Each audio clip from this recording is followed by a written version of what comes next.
Welcome to the User Defenders Podcast, where we interview successful UX designers who fight for the user in order to inspire and equip you to do the same. And now, here's your host, Jason Ogle.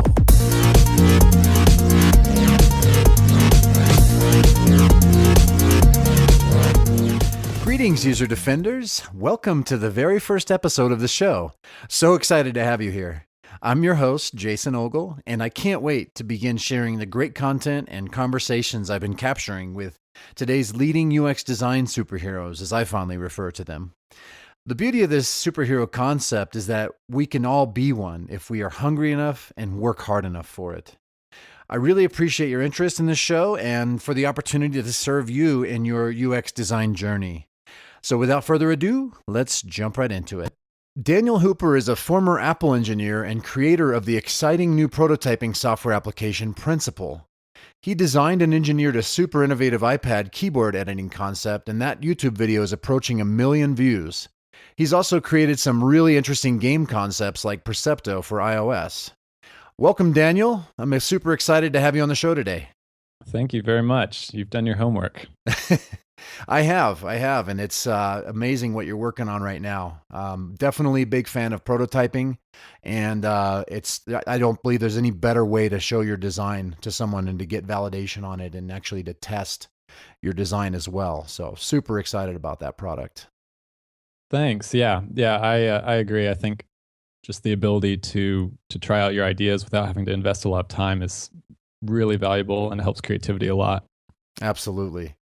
So the theme of this podcast, we're taking kind of a fun approach with the superhero thing. And, you know, it's really true. In a lot of ways, superheroes do great things, and you are doing great things out there in the UX world. And I believe you have a lot of great value to share with aspiring UX designers who are trying to get, you know, much further in their career right now. And so I want to talk about, you know, every superhero has a secret identity. And, you know, in our field, you know, we know a lot of work that we all do, but I don't think we really know a lot about who people are and, you know, kind of what their lives are like, because we all have quote unquote normal lives, you know, outside of our work. So that's sort of the idea of this first segment. I wanted to just kind of dive in, talk about yours. And so I'd like to start out by just you taking a few moments to give us a look into your personal life.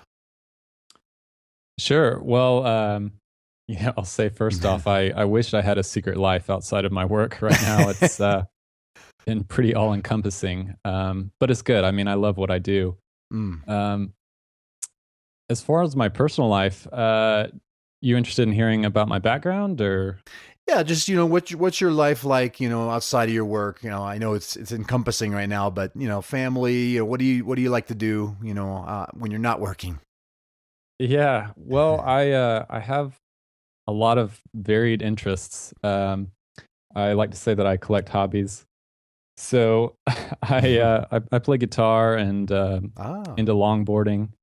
I don't know if you ever heard about slacklining. It's kind of like tightrope walking, but you can set it up between two trees in the park. And now that's starting to be fall weather in Atlanta, I've been doing that with some friends. Nice. So I try to have a pretty clean separation between work and my outside life, because it's you know, with the internet and all, it's easy to be just constantly bombarded by people, especially with other time zones and all that. So lately I've been trying to just trying to disconnect, you know, completely turn off my phone and just really be with the people that I'm spending time with.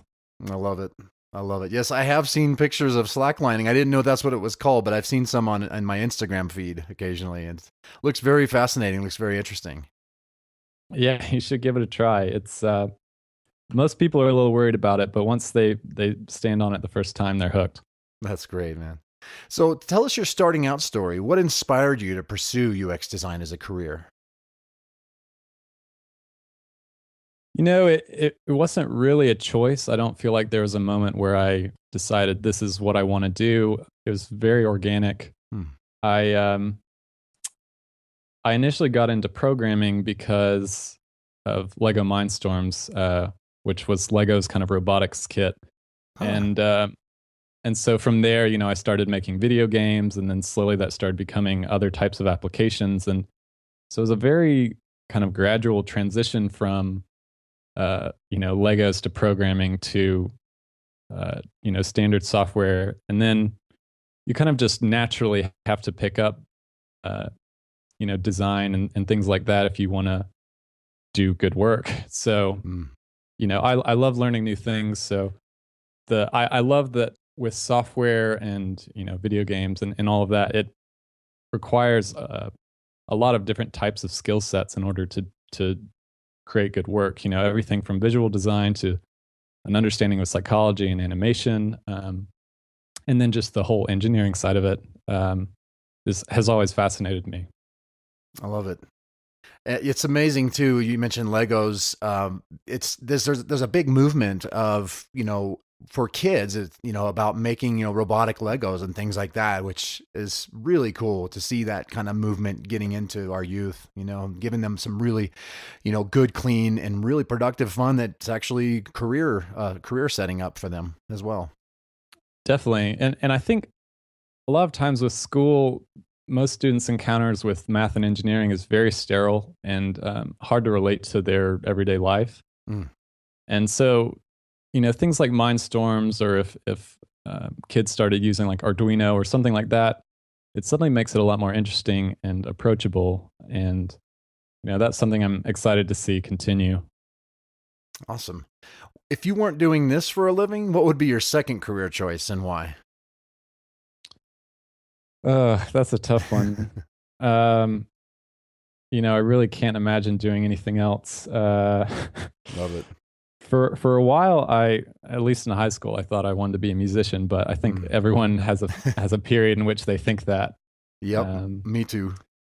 But that was never a serious thing. I think I kind of just grew out of that and realized that my true interests were in the engineering and design world.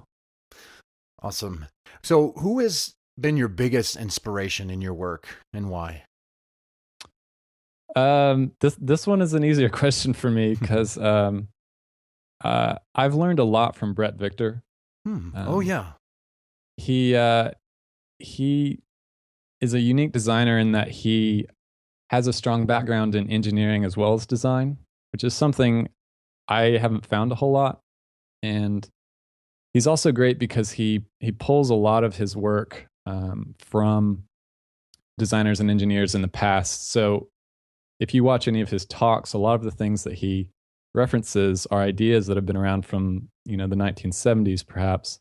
And a lot of designers are totally unaware of that period, and it's very cool to see how he kind of makes old ideas relevant today. And a lot of the stuff from back then is still revolutionary by today's standards. It's just we've forgotten about most of it.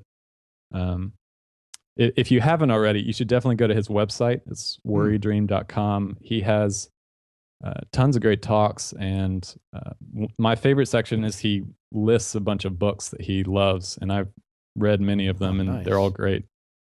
Very cool. Yeah, I've heard of Brett. I haven't actually had the privilege of diving into his work, but I've seen his name around, and I've heard like more than one person, probably 2 or 3 people say, you got to see this video. And it's something about motion in design or something. And I haven't seen it yet, but it's in my queue. So now I'm definitely going to see it. Yeah. I can't remember the name of it, but I'm sure people will find it when they do a Google. So this isn't really one of my questions I was going to ask, but I feel like I want to ask you, you were an Apple engineer. One does not simply leave Apple. Yeah, you have to slip away in the night. Can you tell us real quick about that?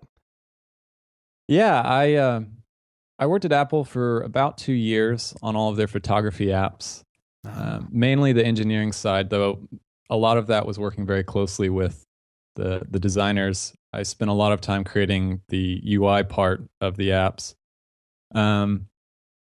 So I kind of jumped around a good bit. I worked on the camera app and the Photos app on the iPhone.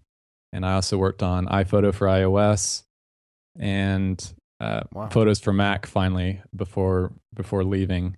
So it was interesting to work on, all of the different photography creative tools at Apple. Much like Principal, their photography apps is enabling people to be creative, and that's something that I have always loved working on. I love it. I love your passion, man. What's one habit that you believe contributes to your success?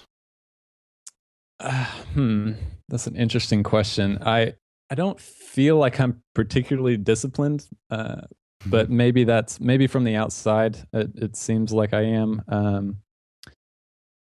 I think one thing that I really try to do is take kind of an engineering approach to problems.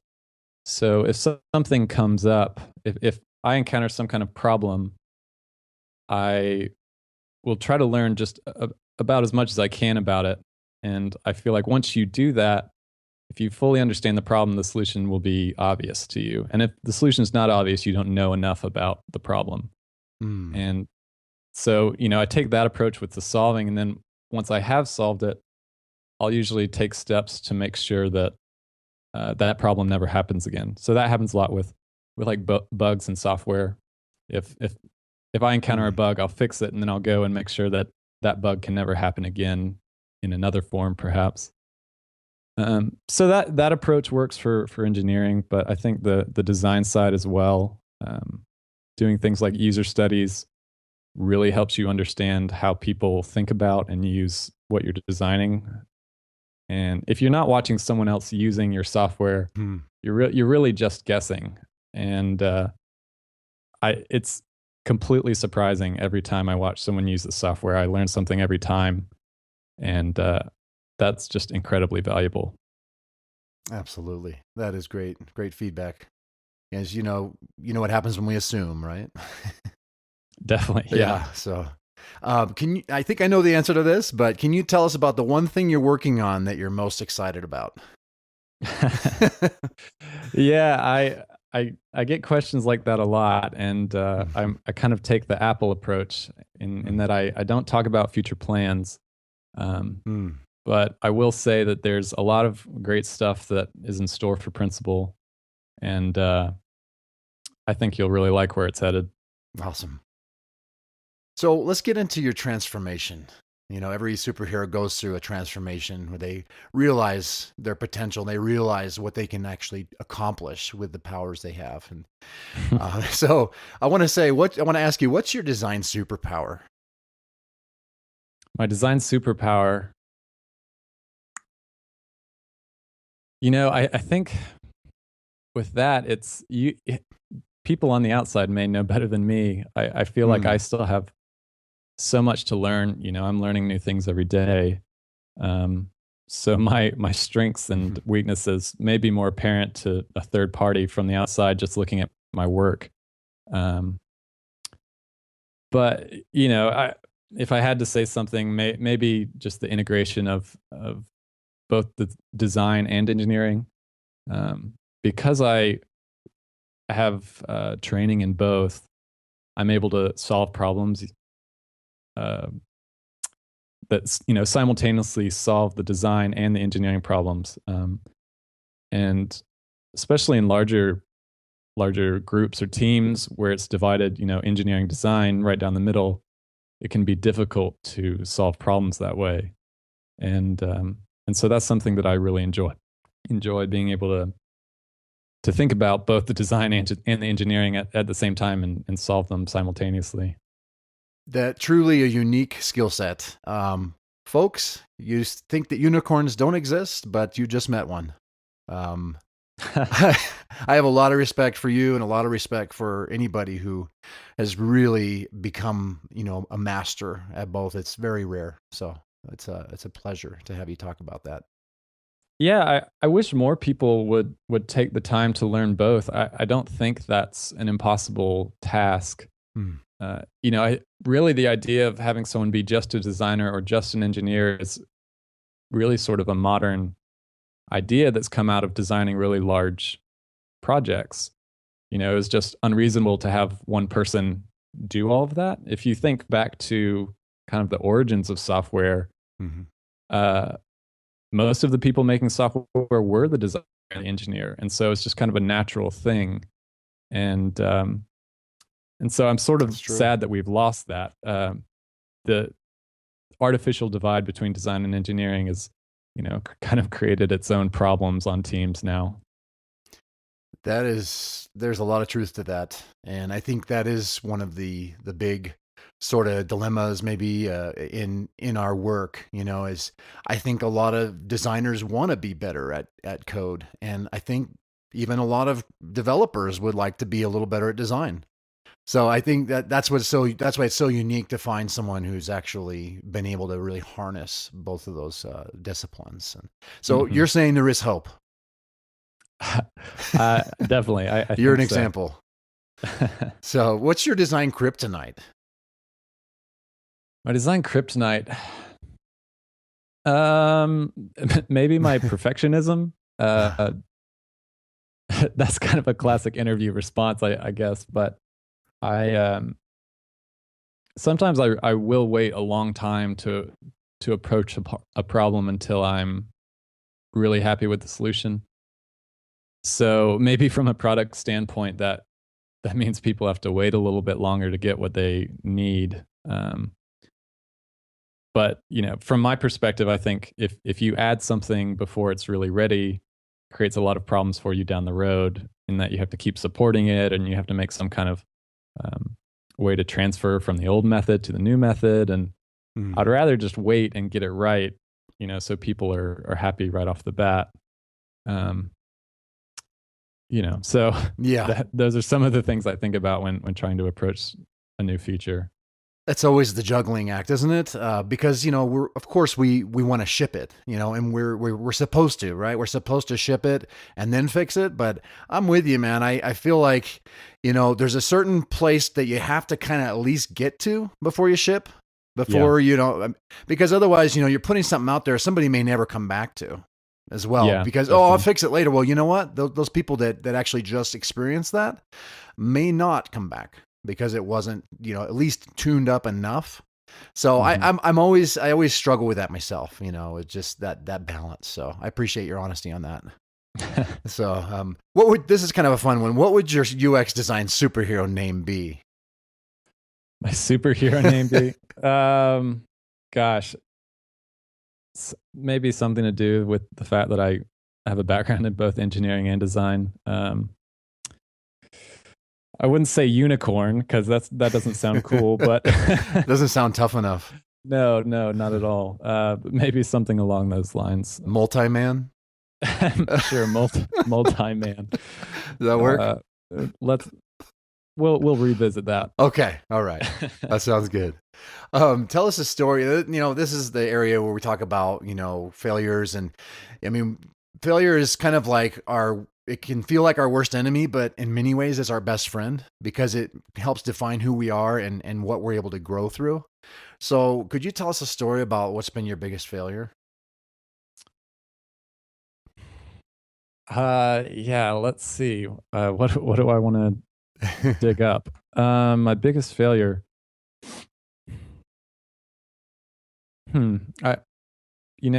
Just recent memory. Principal has this feature called drivers, which lets you sort of use the idea of an animation timeline to move layers around, but instead of time, it uses the values of other layers to kind of control everything. And that was a feature that I added fairly late in the design cycle, maybe just a month or two before Principal shipped. And I kind of considered it a power user feature. And so it didn't spend a whole lot of time getting it perfect. And this is one instance where I kind of got something out there before it was perfect. And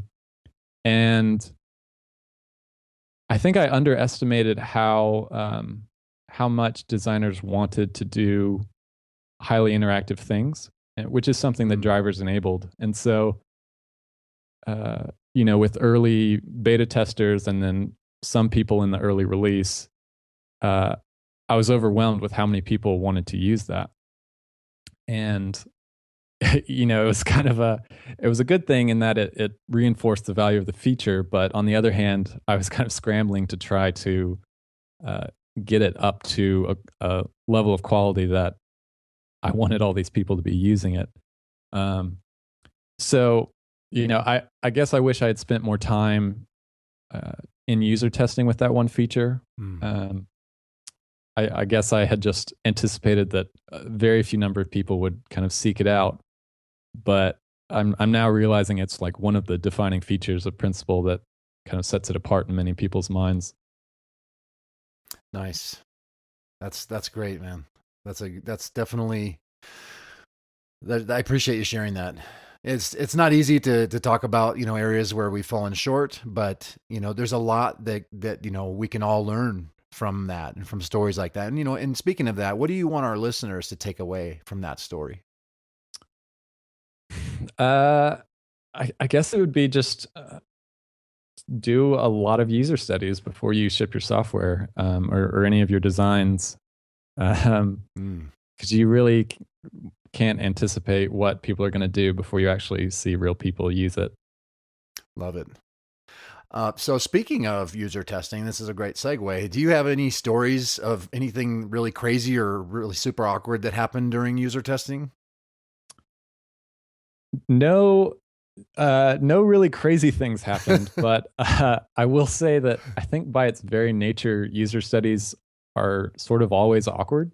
Yes. I consider design to really be a communication skill. You're trying to say a lot of things to your users without having to spell it out for them or have them read, a help document or a tutorial. And so just by doing user studies, you're asking people to do these things in a design that's not complete and it hasn't been refined. And so there is this really awkward kind of disconnect where you're asking them to do something and the software is saying one thing and it's, maybe leading them astray or, it's not being clear enough. And so there's definitely this tension in any user study in which, the person that is using the software feels awkward because they feel like they're, not doing something right, or Right. I feel bad because they find a bug or they get confused, and then I just want to reach over and grab the keyboard and show them how it's done. Right. And so it's just kind of a very tense experience for everyone involved. That maybe I'm doing user studies wrong, but that's my experience with them. Well, I don't know. The software is amazing, so I think you're doing it right. But I understand the tension and the awkwardness that definitely occurs, and it's so hard to just refrain. It's so hard to leave that space and that awkward silence, isn't it? Yeah, and that awkwardness is really what you're after, because right. I almost hate to have a good user study, good in that everything goes as planned, because that means I didn't learn anything from it. So if a user study was really awkward or, they hit a lot of problems, that means the user study was a success. I learned a lot and it gives me a lot of things to do. Whereas if, they just were amazing with the software, I kind of leave and I say, well, it's good that it worked out so well, but there's nothing on my to-do list now. How do I move forward? Right. Absolutely. So one of my favorite lines from Tron was when he said, "I fight for the users." How do you fight for your users? Well, there's a really recent case of this with Principal's iOS app. I don't know if you heard about the the story there, but No. I submitted the Principal iOS app 2 weeks before I wanted to release the desktop app publicly. I figured app review times is about a week. If I submit it 2 weeks before, I should be totally safe. It'll be ready for the launch. And that was not the case at all, unfortunately. I ran into so many problems. They rejected the app because they didn't understand its use case. So they asked me to upload a video of it being used. So I did that, and then they rejected it because they said, this is not a useful app. Try adding some more functionality to it and, get back to us. So I submitted another appeal and said, hey, there's tons of iOS apps that do the same functionality, and they're already on the store.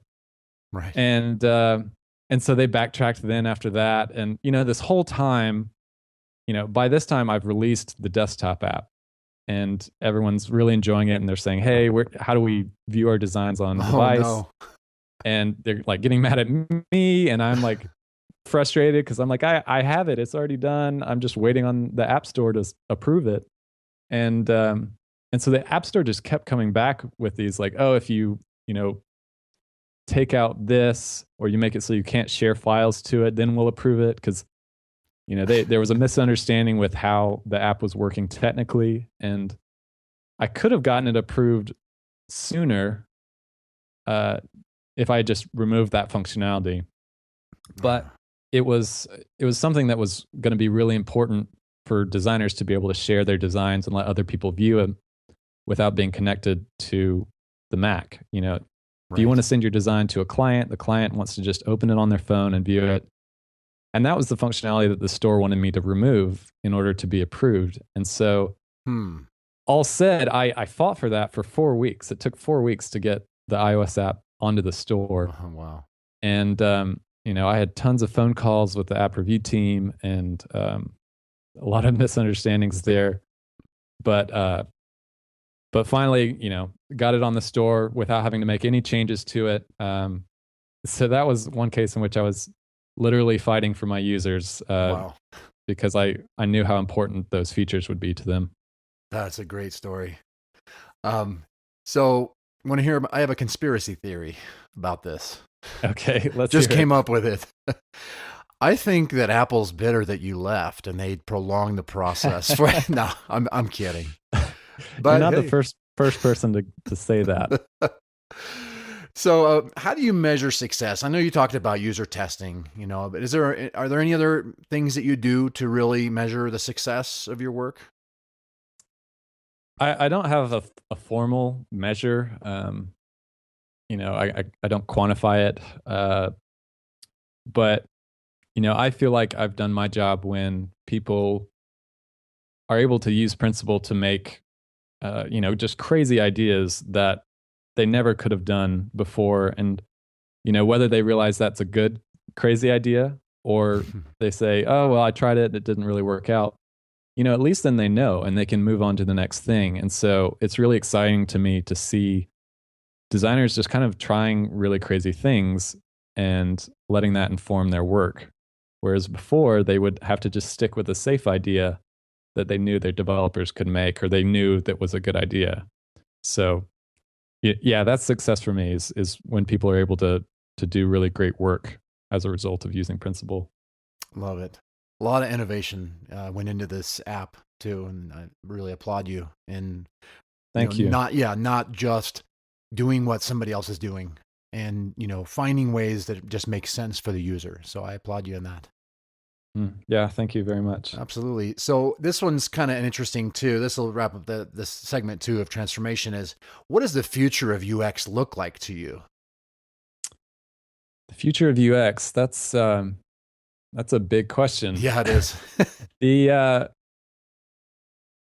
kind of goes back to what we were talking about earlier with kind of the divide between engineers and designers as a result of teams growing.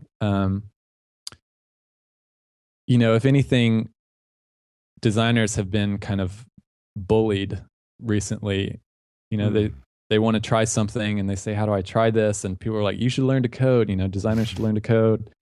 And then there's, these designers that are really more creatives at heart, and they're not interested in all the technicalities of computers and all that. And so they were kind of stuck. Yeah. And with the emergence of all these new prototyping tools, that's starting to get better. But I think it's going to go further than just proof of concept ideas, because prototyping right now is sort of an add-on to some design teams. They're like, if we have time, maybe we'll let our designers do this. And over time, I think the word prototyping is going to kind of hopefully fall out of use. And what we think of as prototyping today will just be a normal part of design in the future. And maybe it'll even go so far as designers are able to create things that will directly go into the app in the future. And, the lines between designer and developer will start to blur, which is what really excites me. Love that answer. Let's wrap the show up with superpowers. What's your most invincible UX resource or tool you can recommend to our listeners? Well, I mentioned Brett Victor's website. He's got a ton of great resources on there. Basically, any book that he lists is well worth a read. And just in general, I like reading books and reading research papers is a superpower in itself. Like being able to absorb someone's kind of lifetime knowledge of a topic from a book is amazing. And it's something that I don't get the sense most people in our industry take advantage of. Alan Kay says that software is a pop culture and that we have all these trends and, there's always new things going on, but we've forgotten about our past and we're not really learning from it. We're just kind of arbitrarily changing things.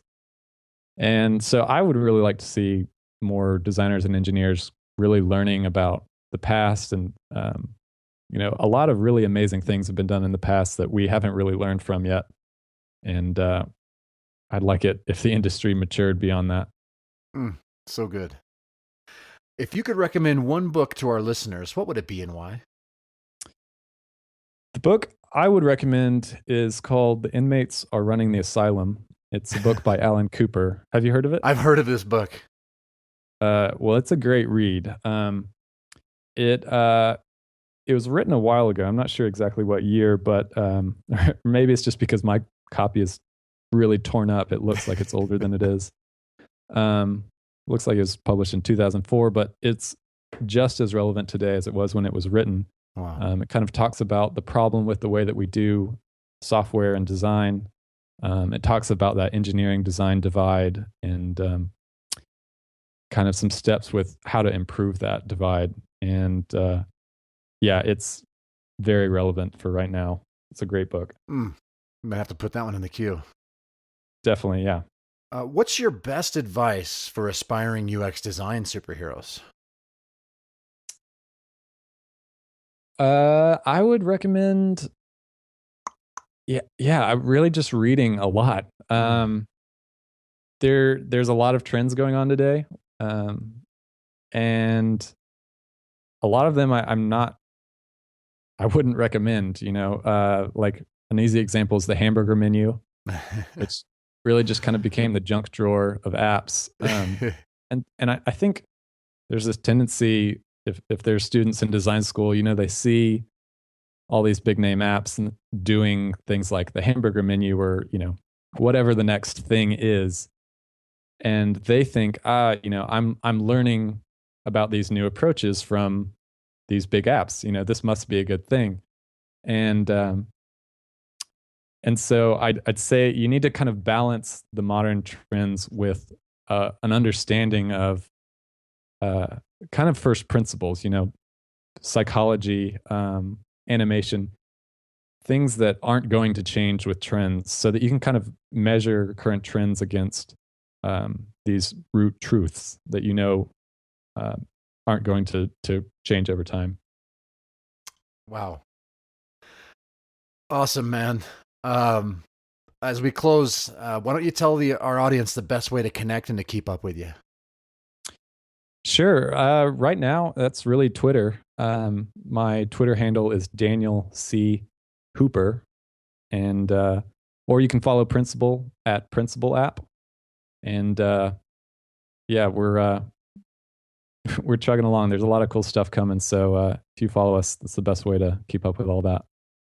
Folks, you heard him. You got to keep up with him and what he's doing out there, and he is doing some amazing work and really fighting not just for the user, but for us designers. So definitely keep up with Daniel. Daniel, thank you so much for being here today.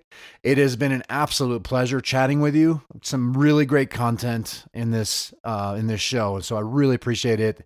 And fight on, my friend.